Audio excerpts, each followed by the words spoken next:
Welcome back to SideQuest, episode 31, Final Fantasy VII, episode 19. And back with me is Mr. Wes Schantz. Welcome back, Mr. Wes Schantz. Hey, how's it going?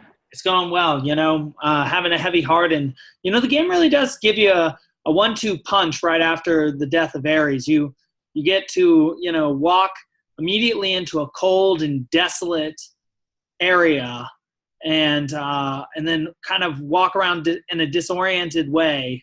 And then you go to this little icicle inn, which then also leads to a very disorienting, like snow, cold adventure where you see, details about the birth of Ares right after her death. And so it's really like you're experiencing a cold day in hell right at the beginning of Disc 2. And it's like a splash of cold water in the face from the game. This is a connection that, in my game at least, it's Barrett. It might be a party member, or it might be him, no matter who's in your party at the time. But he says something when you come out of the cabin. That's as far as I got. When you come out of the cabin at the foot of the cliff, he says that this place is like the opposite of Midgar. Do you remember that? It's like this is all pure nature, and that he can suddenly see like why Shinra might have tried to create a place like Midgar, which is, purely technological and seeking to control natural forces. And then he rails at himself immediately. He's like, I can't believe I'm saying this, But yeah, that's an element of the disorienting that you're talking about, the purity and the cold and the snow. Also, in a weird way, I think of the many grammatical lapses in the game's text in the English translation. I don't know if they cleaned this up in later versions, but in my version at least, the original PlayStation has tons and tons of problems, or at least weird things that seem like errors or typos, or just various kinds of grammatical issues start to crop up, especially here. And I wonder if that's, kind of a metaphorical way of looking at the disorientation of being in the snowy expanses and having the wind blow you and change the camera angles around and this and that. Yeah, and so and more about what's disorienting is that you enter into this sort of white area that's all covered with snow and looks the same, and then have to run further north because you're on the wrong side of the sort of mountains to get into one of your transportation devices, even though north is colder and ultimately you're going to have to go south again. And so you're going the wrong direction in a way, and you reach this place called the Icicle Inn, which then sort of flips your world upside down because you watch these videos, and again, you can see just how much a story or learning a piece of history can affect you and how you see things. But we get to see Professor Gast and his relationship with Ares' mother, Ifalna, and apparently Professor Gast is the father of Ares, and there were some terrible things that happened there, but there seems to be something disorienting in the sort of changing or the trespassing upon borders there. And then again, Hojo comes and sort of puts a stop to this Edenic but ultimately tragically doomed love affair.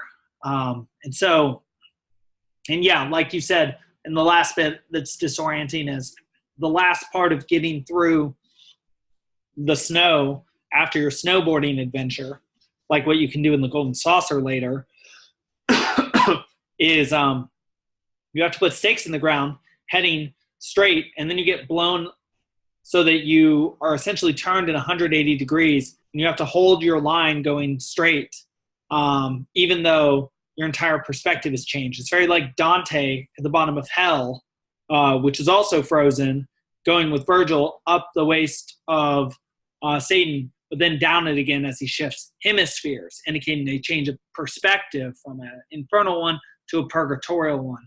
And it's I feel like that's what's starting to manifest here. It's sort of like what Christmas is supposed to mean being the 25th of December after the 22nd, when 22nd is the lightest, or the 22nd is the darkest day of the year, the least amount of light, but the 25th is when you can notice that there is more light during the day, that hope is being restored, that maybe Cloud can get it back together even after this tremendous blow, which is Ares dying, or so if there's some metaphorical interpretation to it, like because of his actions, she left him, or his ideal had to change in life, and thus how he reflected on himself or something. I don't know if she's a figure of self-delusion for him, or something weird like that. But yeah, sorry, Wes, a lot there. Oh yeah, well, no, I mean, just to like go back to the image of the markers in the snow, like I think we can kind of take them one by one a little bit here, going back. So like you say, when you come into the village, there's the house of Dr. Gast, and you discover this by inspecting the video equipment that's there, and that apparently still works. And so there's these recordings on it. The first, I think, is about the crisis, right?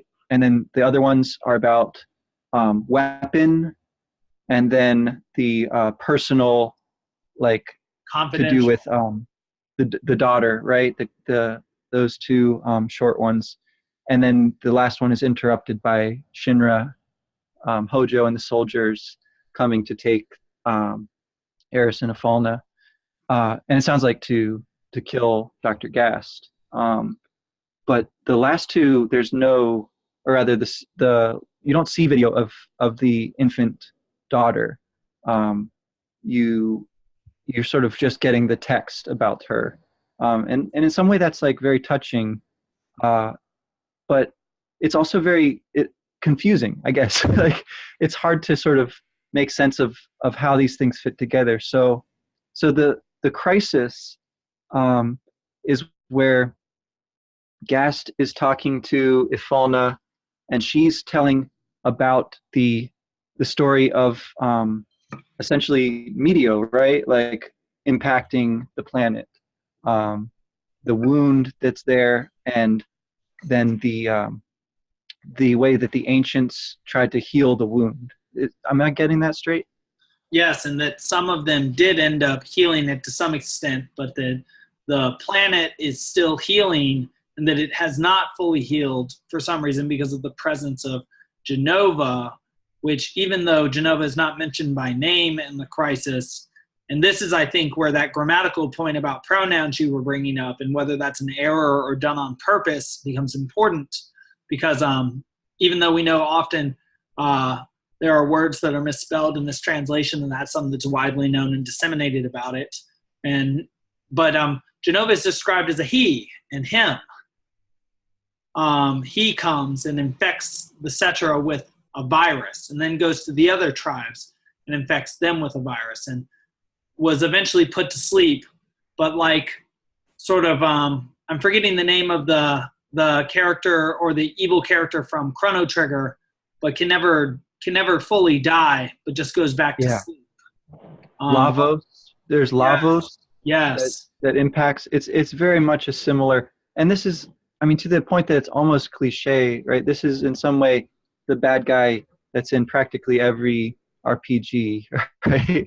It's this kind of numinous force which has manifestations, and you're in this kind of Manichaean struggle. I mean, that's like a real superficial way to just like gloss pretty much every RPG, with all of the interesting shades and exceptions that then you get when you start to look at it more closely.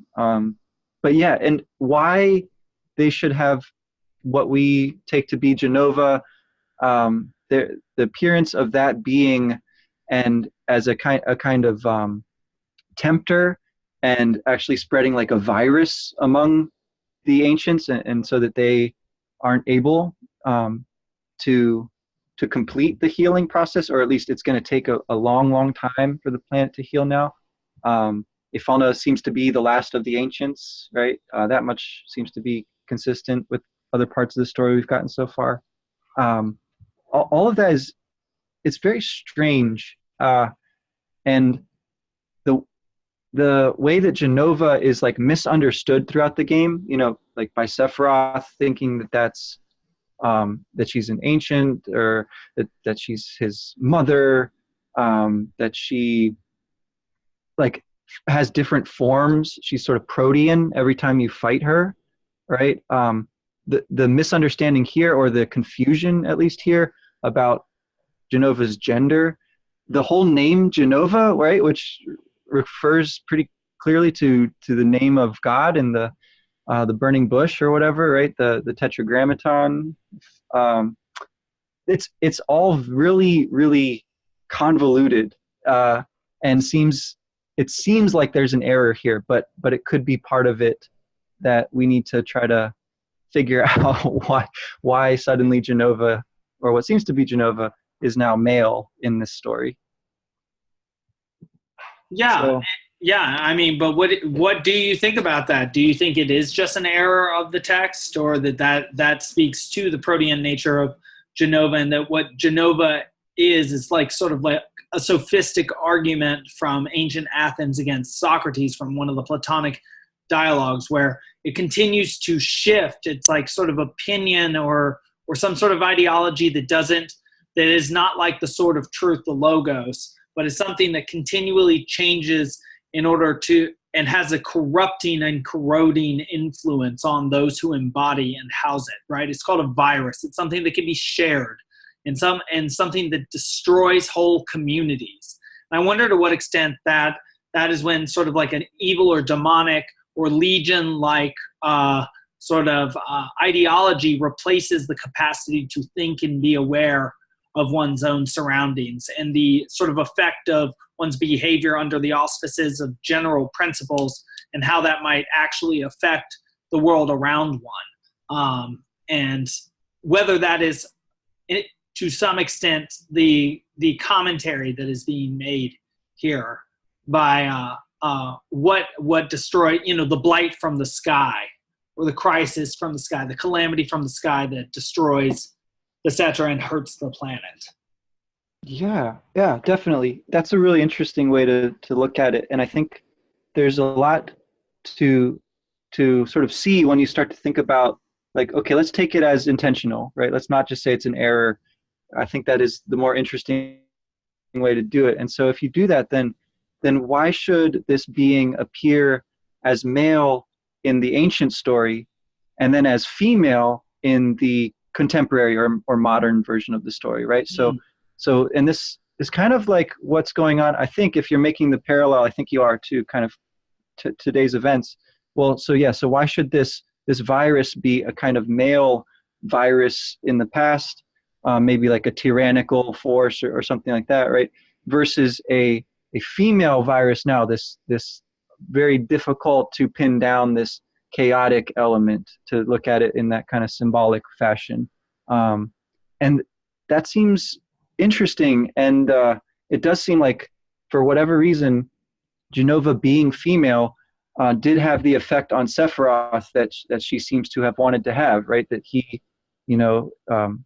wants to possess and to protect her, and sort of do her work, that when he becomes disillusioned, he becomes more prone to call down Medio and do Genova's, the work that he was trying to do in the first place back in the ancient times. And it strikes me too that the ancients are pretty consistently feminized, right? They're like a sort of feminine force, from the healing aspect of it, all the ways in which Eris is a kind of ideal feminine figure. So then the counterpart to that, Genova in that ancient story should be male, does seem sort of to fit, sort of symbolically then too. And when Dr. Gast is talking to Ifalna, he's also sort of like protective, but he does sort of also, as insofar as he's trying to protect her, he does cut off maybe more of the story that she could have been able to tell if he allowed her to sort of push through the discomfort of telling this story. And so in that way, the dynamic there of the masculine, like scientific seeker, and the feminine ancient, with the wisdom there that she possesses, it's a really interesting dynamic. And then to have Eris herself be the product of those two, sort of gives a new angle onto her story and her role in the story. Yeah, and the fact that she's just died. And what's so interesting is that, for those listeners who listen to our Night School podcast and have sort of seen what was going on in the 19th century American poetic mind, there was a sort of shift from sort of religious language to scientific language, indicating a sort of shift in perspective from sort of a mythological way of seeing the world based on sort of Christian mythology and theology to sort of scientific rationalism and empiricism. And so what's interesting here is that 100 years later, Walt Whitman's Song of Myself, which we recently analyzed, 1892, was released then, 1892, and this is released 1997. And what we kind of see here is a scientist sort of falling back to those ancient roots, studying in ancient with lore from the ancient past and being sort of lured over to it from his professional obligations at Shinra. So pulled from the sort of the professional scientific world towards producing with this ancient a child who I think you are noting is thus the product of sort of contemporary science and ancient mythology, those two sort of ways of being. And the fact that just died, what does that mean?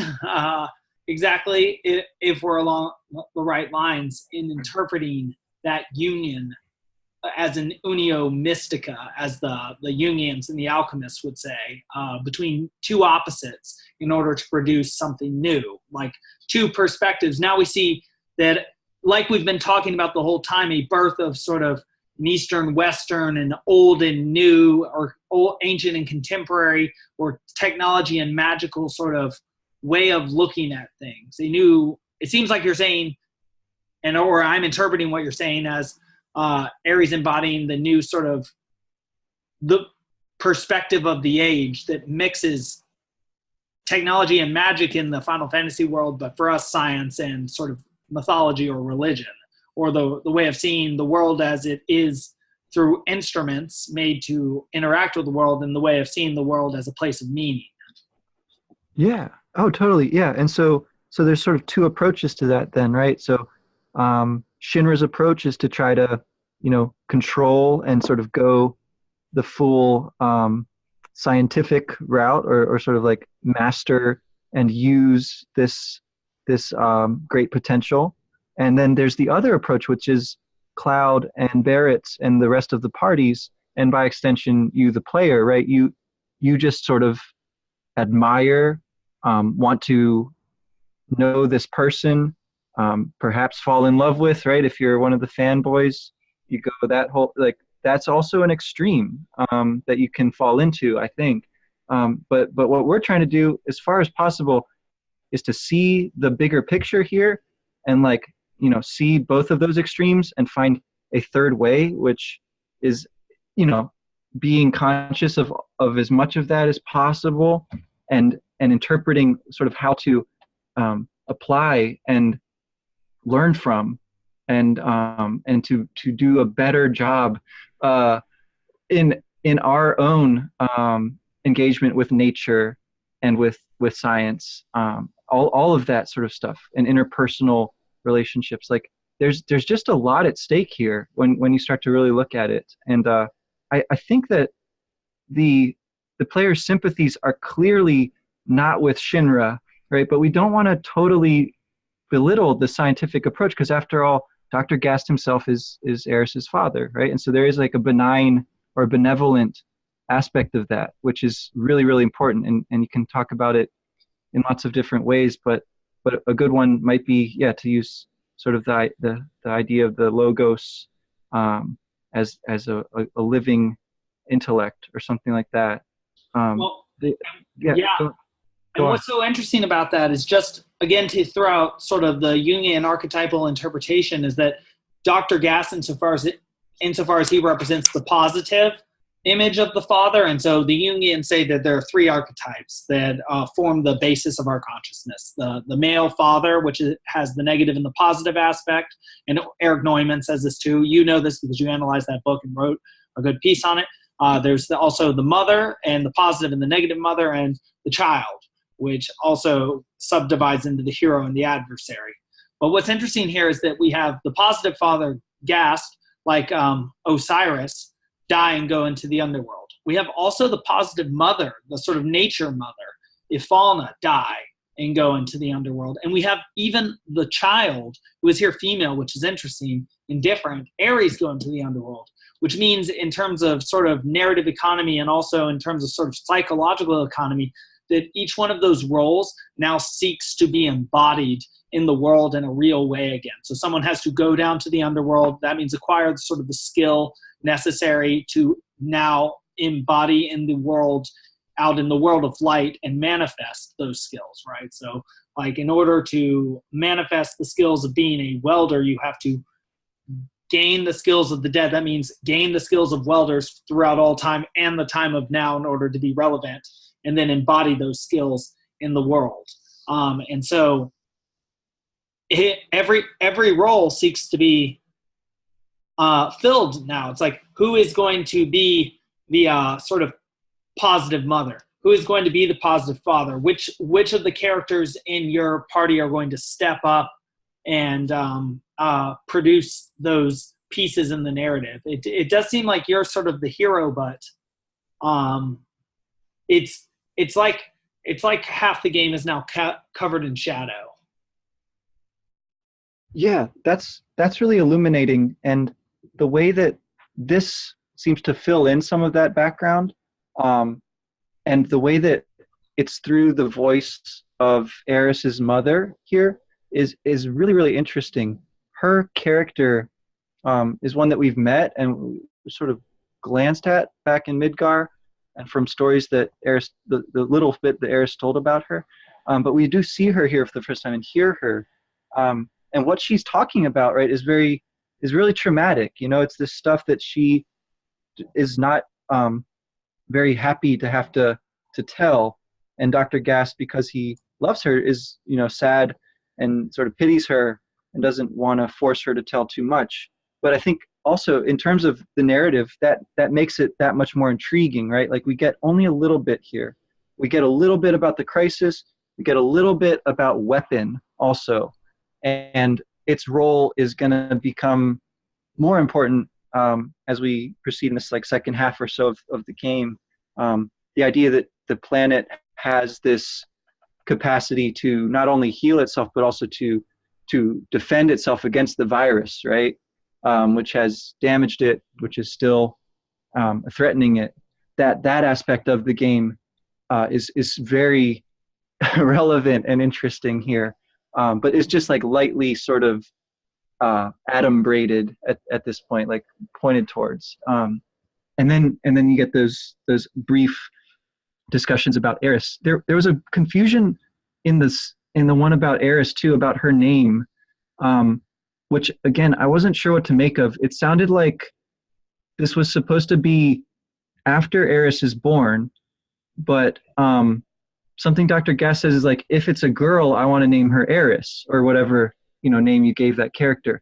So I was a little confused about that. Again, like, why are they not sure whether she's a girl yet if she's already been born? And why, I guess, haven't they clarified that discrepancy in the game? Again, I could be misreading something or just not getting what's going on here. But did you notice because that? The name of that segment is 10 days after birth, right? Yeah, right. I thought so. Yeah, that's very interesting. I wonder if that, again, was an error or intentional, something about ancients that they don't form until some moment then, or some other sort of commentary. I don't know.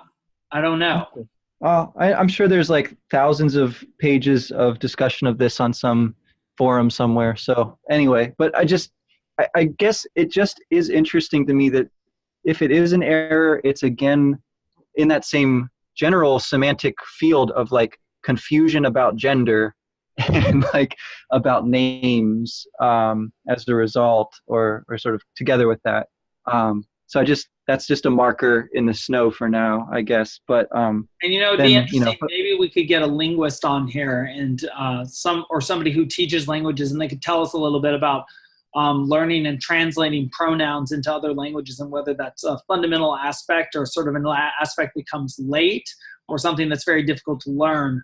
Because we do know that there were translation issues here, and it would be interesting to see whether that was sort of systemic or endemic to the learning of languages, and what that sort of says about the what we are expressing when we express ourselves in those ways. And so, and also some potential differences between Japanese and English, and how they express pronouns that might lead to easy translation errors or transcribing errors between the languages. Yeah. Well, so I also wanted to ask, or just note one interesting thing to those of our listeners who were listening into our last conversation with Dr. Matt Roos, which one thing that made it easier to play through this game, and I think is sort of one of the sort of hacks or sort of life skills that a game teaches, the meta skills that come out from the game that don't simply make you better at the game, but make you better at strategizing throughout life, is that because I knew that the game would only be so hard in order to stimulate me to continue to move forward based on my reward-seeking behavior, reward being getting the next narrative points and new like sort of items, I knew that the snow that I had to get through, and that was sort of a long point after the Icicle Inn, and took some time of being disoriented and having to keep from being frustrated while having random battles. I knew that it would only be so hard that my experience would be bounded in some way. And that actually helped me to bind my experience so that I never got frustrated or irritated during that time, and knew that I would get through it eventually if I just stuck with the way to go through it. And I wonder if that's some sort of commentary on how to get through the labyrinth and towards the Minotaur, or whether that is itself the Minotaur, and whether that is something the game is trying to teach us. And then later, if we can get to it, I'd like to say that I think I understand, based on that conversation now, and that piece that was on, it was some forum called something, it's not Gameageddon, but it was a play on game, something like that. Something about how an RPG itself uses sort of neuroscience to get you to develop in like sort of an optimal way, and to show you how you get better at things in general. Yeah, definitely. There's something interesting going on here where, in order to get to the next part of the game, it's a little bit like Nibelheim, actually, where to get to the mountains of Nibelheim, you got to go through the town of Nibelheim first, right? And this is, and like the city of the ancients, to get to the snowfields and stuff up north, you've got to go through the city of the ancients. There's something here where you pass through some dialogue and stuff in town, and of all the things that you need in order to proceed at this stage, you need the kids' snowboard first of all. So like this toy essentially is the key item that you've got to have to go forward, and it's helpful, but I don't know if it's required that you also grab the map off the wall of the missing explorer guy. So he's been gone for like 20 years or something, right? Like climbing this cliff somewhere off the side of the glacier. And you can grab the map off his wall so that you, like up till now, you've just had this world map. Like you didn't ever really get it. You just always have it. But now there's this stage in the game where you're exploring, and you have a separate special little map that's going to help you stay oriented in that strange place. And so I found it kind of interesting that those two key items like appear so close together here, right? The toy, the snowboard, the extreme sport, thing, and then also the explorer's map. I do like the point you make too about the game itself sort of showing you and teaching you ways to engage and see certain kinds of reward and like be led forward by them to make greater progress. But I just wanted to throw those two things in there and see if you had thoughts about those as well before we go on to that. Yeah, well, I like it for two reasons. The first reason is that what's going to get you through this time of sort of frozen hell chaos and moving you forward again is the use of the logos. And so when you have a map, you have to interpret the map and you have to figure out how it applies to reality and then alter it or alter your path based on it. And it is a reliable map. Also, what's going to get you through this terrible time seems to be play. I mean, this kid was injured by it, but ultimately play is such a strong motivator that it is worth getting injured for, right? People's worst injuries come when they're playing sports, generally speaking, right? Like you tear your ACL playing soccer or ultimate frisbee or, in a jiu-jitsu competition or, you're always getting hurt when you're pursuing, again, like sort of the rush of victory or in competition, something like that, some sort of stimulating reward, some incentive reward, right? And winning in competition is like the ultimate hit of dopamine because your map is right and how you've been training is right and sort of your vision of the future and what you've predicted is right. And so, you're going to need to use this board to go down and in fact, sort of at an inappropriate time when you've been getting all this heavy information, you have to play a mini game. And a mini game that's like pretty tough, like technically speaking, but was totally in line with the sorts of like wave runner and downhill like snowboarding games that were on the Sony PlayStation at that time. And so I do to some extent feel like it's commentary on having to use your mind in order to get out of there, but also to maintain your capacity to play.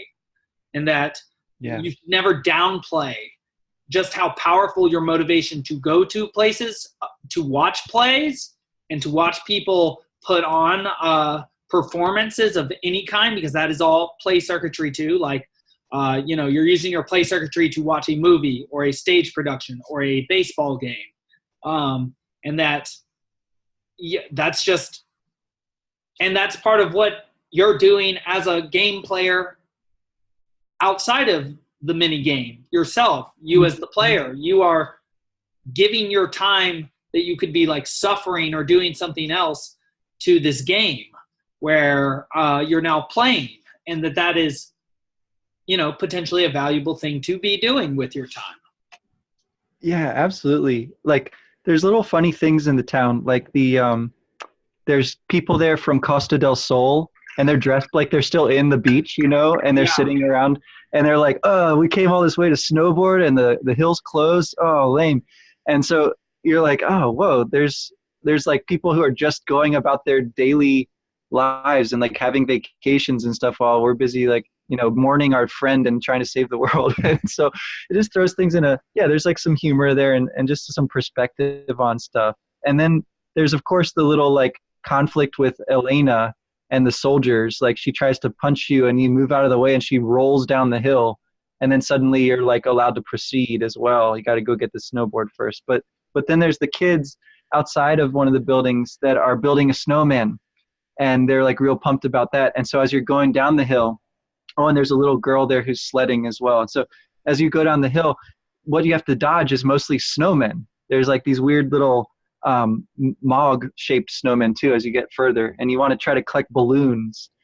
So there's just all these like little, there's the weird little touches of humor and just like the game sort of poking fun at itself. The Mogs or Moogles, they're another, like the Chocobo, like a Final Fantasy thing, so it's, to make them like giant snowmen that you run into is just a way in which the game sort of pokes gentle fun at itself and at the player by extension, right? If you're taking things too seriously with, Eris's death and blah, blah, blah, Dr. Gast. So it's just like, there's that whole side of fun.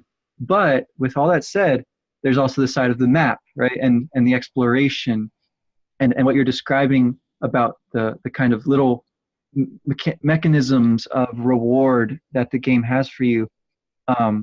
And if you keep exploring that, it does help you out, because you'll eventually you'll faint. You're like, it's too cold, and then you wake up in the cabin where you've been trying to get to the whole time. So like, no matter what you do, as long as you're doing something, the game will help you out. Seems to be the message there. Yeah, and I see in that also sort of the tragic and the comic ways of perceiving life, because the game is sort of suggesting to you that the little problems that each person is engaging in are the problems of their lives. So you're like obviously trying to deal with like Sephiroth and meteor coming down and thinking that's the most important thing in the world. But then there are people who just want to like snowboard, and there's a girl who just wants to sled down the hill, and there's a guy who's keeping people from doing this sort of thing. The theater of their consciousness is occupied with the problems of their moment, just like you are. And so I agree that it's also sort of poking fun at sort of your perspective as the player thinking, and as a conscious human, that perhaps you, like sort of the Blade Runner characters from the second movie, think you're like sort of the Jesus figure. You know, you're the one who's on the hero's journey, and it's only you, and everything you're doing is the most important thing in the world. And oh my gosh, even Ares just died, and you know, how can people just be sitting around doing nothing and just doing all the mundane things? It's like, no, everybody's on the hero's journey to some extent. I mean, you even get that from the Turks, who you see, I think, multiple times on breaks, right? Like, even to the extent that Elena will not punch you in the face when she's on a break, even though she hates you for killing her boss, even though that's not what happened, probably, unless Sephiroth is a part of you, as perhaps he is, and you did kill him and Ares. I don't know. Well, that's something, you know, I think, I don't know to what extent that has any support. But again, it's like, so I think you covered this to some extent in the Earthbound series, just that going through your mundane problems during the course of the day is the same thing as walking the path of the hero. So even though you are actually like walking a heroic path, and that you are a video game hero's sort of avatar, or the video game hero is the avatar for you in your action here, going through in real life any of these particular sort of endeavors would also help to build you up and build up your experience, just sort of like how going through these random encounters when you're going through the snow builds up your experience, right? And there's that reward element too. Like, you go through these annoying random encounters. One way to look at them is just like pointless suffering. The other way is you get money to get new goods, and you build your materia and your limit breaks, and you level up and get stronger as well. So you are actually rewarded for going through the annoyance and going through these small, seemingly like pointless, if you just look at them, one-on-one situations. And that too might model how you should look at life, because again, you'll see exponential growth in your strength. Like, I can do like 500 to 800 damage regularly with most of my characters right now, but eventually it will be, I can do 9,999 in multiple times, right? And so I wonder to what extent that is supposed to model like sort of your own growth in a skill endeavor in the real world as well, and why you go through and have to be humble through the small griping instances, because you gain experience and also skill at dealing with problems, regardless of how small they appear to you in the moment, that they will lead to your ability to deal with big dragons in the same way in this game you deal with small, annoying, random encounters, and then, you know, big dragons. I like that a lot. And there's something really interesting there when you sort of look at it on those two levels of within the game and then outside of the game. Because yeah, you can grow incrementally, and you can grow exponentially even within the game. And you can see that in a pretty short time span, actually, right? Within hours of gameplay. Then you step back, and hopefully you do this shortly, not over the course of lots and lots of hours, but you stop playing every so often, and then you're in the real world, the everyday world, and you're doing all the things that you'd normally do, and hopefully you're seeing certain kinds of benefits from playing the game, just like you get from doing any kind of artistic or creative activity, just like you get from learning from hanging out and playing with your friends, or any kind of play really, or whatever it might be. You see those benefits, you see them incremental, you see them perhaps exponential also. One really dynamic part of that too is technological growth. Like we're seeing right now and have been seeing for a long time, but especially right now, it seems like this kind of explosion of technological advancement in terms of artificial intelligence, to the point where like the amounts of data and information or whatever are so much greater than they were even a generation ago, right? And to compare a generation ago to the generation before that, you see again this kind of humongous exponential change. And if we sort of just project that forward a little bit, potentially, probably likely in our lifetimes, we'll see some really, really dramatic changes, which have incredible, possibilities within them. And that possibility also is like mirrored in us, or like in the people who are alive right now and who are going to be in the next few generations. So I think that this like conversation about how the game, which is a interesting manifestation of technology, art, play, like all kind of wrapped together, how that all sort of mirrors the changes going on in people's consciousness, in the kinds of things that people are doing with their time and in the world, the real world, but also the virtual world. All of that, I mean, I think it's just like such an important place to sort of focus our attention and really think about. And if it takes, some sort of silly things like potentially to make us look at them, that's, I think, that much more interesting, right? This popular culture manifestation, like it's got all of that in there. It's got. Yeah. I was just going to say, this part is also where you find, I think, the first holy type weapon, like the elemental holy summon Alexander. And this is a really interesting thing. There's a pun there, right? I guess cosmic pun on your name, right? That this summon is, I guess, named after Alexander the Great. I'm not sure. Anyway, you share the name with it. It's a holy type summon attack. It's really, really powerful, and it's really like awesome when you first find it. It is a kind of side quest as well. Like it's well off the beaten path, and you just lost Eris, who was doing some kind of holy activity or sort of personifying that holy or sacred thing in the game, and so suddenly, in some form, she's back with you, right? Through the stories that you see, through this materia, it starts to look like, she, if Sephiroth is a part of you, which might be the case, then she too is now a part of you. Yeah, and it's just interesting. I just wanted to backtrack a little to the sort of relationship between the game and reality too, because I feel like you hit on a big issue, and part of what we're sort of struggling with here is just the rapid pace of technological growth and how its sort of evolutionary pace outstrips the pace of even evolution, because the pace of technology is not restricted to the pace of biological growth. And so patterns can develop at an even faster rate, and that is affecting obviously how we live in the world and behave in the world in a behavioral level, right? And thus how we perceive the world, because we're behaving very differently from how we ever have because of how we interact with technology, and that it moves even so fast that we are just now trying to understand 21 years after the release of this game what it meant, right?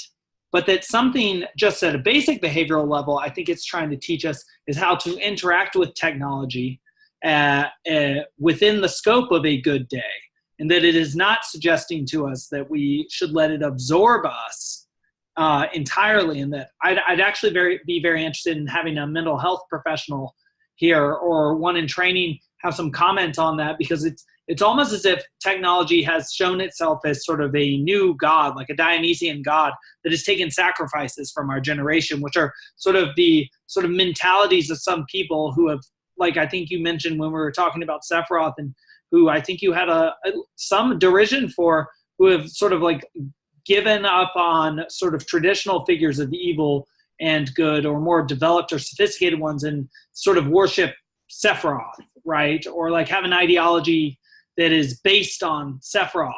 And that there are people who have sort of fetishized these games and sort of have made the narrative of their lives imitating these sorts of characters, just not in action or in like terms of representing the same principles of them, but like just trying to appear in the same way as they do. And that those people seem not to have gotten the true message of the game, because they're just taking the most superficial aspects of the game and not the true essential lessons from the game. So I think there are a couple of things there that I was trying to say. Yeah, totally. I mean, that's a big pitfall, I think, to be sort of captivated by certain surface elements of the game, and maybe like getting drawn into the way that those things make you feel or whatever. Again, I think maybe the antidote to that is like seeing it within a bigger historical and artistic kind of perspective, and probably technological too, but I'm much less sort of versed in that side of things. Like I wish I knew more about game programming and all that kind of stuff. But anyway, the idea to have sort of like this cabin as a way station that you get to, and as you're getting there, there's all these other little tents and like makeshift shelters and stuff that are abandoned. That strikes me as kind of an image for a well-adjusted playing of the game, right? Is the guy in his cabin who's helping other travelers like get through the snowfield, right? Versus all those way stations, those sort of incomplete, those unfinished or arrested reads or interpretations of the game, which are stuck out in the cold, and as you go along, you can find good stuff there. Like you find treasures there, but you don't find living people, and you find this kind of demon in one of the caves, and when you defeat it, you get the summon spell. But that's not a good place to stay. You go through that, you pass through it, and then you get to kind of the next stage on your journey. Seems to be the idea there. And what it does it is more resilience and more attention that you have to pay, right? Like you're eventually past this cabin going to have to, endure massive suffering that other people do not get through. And you're going to have to shiver yourself and pay a lot of attention and deal with more like actual annoying pain, even as a game player, right? You're going to have to pay attention to things you don't usually pay attention to. And you're also going to have to use your mind more. It's like it is going to be a time of more cross-bearing, of more suffering, of more activity, less, sort of pleasant leisure. Like it's as if part of the web has been broken and you are sort of like an arachne-like spider, and you have to be rebuilding that web. And sort of that's how one overcomes the trauma of losing somebody who is a big part of one's life. Like you have to rebuild all those action patterns and ways of perceiving the world. Like you have to, and in fact, you're going to have to go down to the underworld and build a new perspective. And in fact, let somebody, if it was somebody you loved, and depending on how old you are, and how much you want a family, and to be with somebody, let somebody embody that sort of haunting, now underworld-based archetype of, the partner, whichever gender it happens to be, or sex. And so yeah. Right on. Well, so that gives us, I think that covers pretty much everything I was hoping we'd get to talk about. That's about as far as I got. I haven't started shivering yet, but I know that's the next step, and climbing that cliff. So.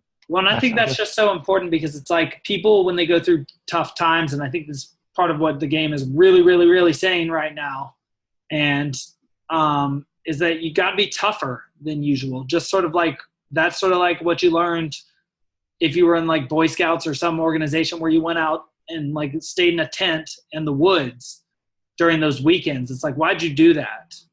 Well, it's to make you tough and to understand sort of how great we usually have it if you live in a city, but also just to let you know, what it is that you can do and what you have to do at times and be able to do. And so, like, I feel like that would give someone hope. It's like, yes, it is tough. Like, recognize how tough the situation is, recognize how tall the mountain is. And I feel like that gives you the hope that you can actually, like, rebuild your life by ascending that mountain, by rebuilding those habits. That itself can occupy your attention so greatly, and reflecting on doing that you rebuild your life through literally through the rebuilding process. And that always exists for you to do in a time of tremendous suffering, or after a tremendous failure, or after, an earth-shattering event in your life, like a loved one dies, or you don't get into medical school, or something like, something that totally changes how you look at the future, in the immediate present. And that's what's just happened with our characters. Right on. Yeah. They are, again, about to go up there, that cliff. They're about to, at some point here, I forget exactly when, descend into the cave. How far should we try to get to for next time here? I'm not sure. This is a part of the game that I don't have the strongest memory of, and maybe that's sort of the power of Genova come over it. But I also think it's interesting that this is a time of the game what's talked about is wounds that never heal, and that to some extent might psychologically be something people are afraid of, or that what the characters are afraid of for sort of Cloud, and also something that might cause, like, sort of the Peter Pan syndrome, or the puer aeternus syndrome, as the Jungians would call it, that some part of the negative or sirenic effect of this game, if you couldn't get past that, would be that you become afraid to care about things in the world because you see that they can be taken away, or you see the temporality of them, and so you refuse to engage with that and move forward. Sort of like this character in the cabin who, like, fails and then never moves forward, stays there. Like, that is the guy who's been missing for 20 years, right? The guy who tends to you in the cabin. Right. Why did he just build that cabin and stay there? Why didn't he return? Why didn't he move on? And that is, I would say, also the psychological situation of some people and how this game affected them. That perhaps that is part of what a game or good story, and what the Odyssey says about a game or good story, that it can have the effect of a siren if you don't, like, say, stop your ears simply from the pleasant effect, but also see it for what it is, for the good and the bad that it offers as well. Right on. Yeah, no, that's an interesting character. So maybe that'll be a good place to start, at least for next time. And we'll see. I guess we'll see how far we get. For sure. But yeah, cool, awesome. This is a real interesting discussion. I was really confused by some of this stuff, so this has been very helpful talking it through. Yeah, as usual. I think that's the difference between coming to these conversations, A, unprepared, we're never that, but B, with, like, an axe to grind. Like, usually I think we're just trying to make sense of what we just saw, and it's usually pretty strange, and it's usually, once we think it through, usually what we've seen is pretty profound and interesting. And so that, there's some comment on, how perhaps most of what we see, if we, like Socrates, master, could see the 100 parts of the wagon rather than just 4, we saw how complex everything around us always was, then we would be a little bit more amazed at all times. And maybe that is what the beginning of wisdom is, and what the fear of God actually is. I wonder. All right. Right on. Well, thanks again. Yeah, thank you. Let's go. And we'll talk to you soon. Okay.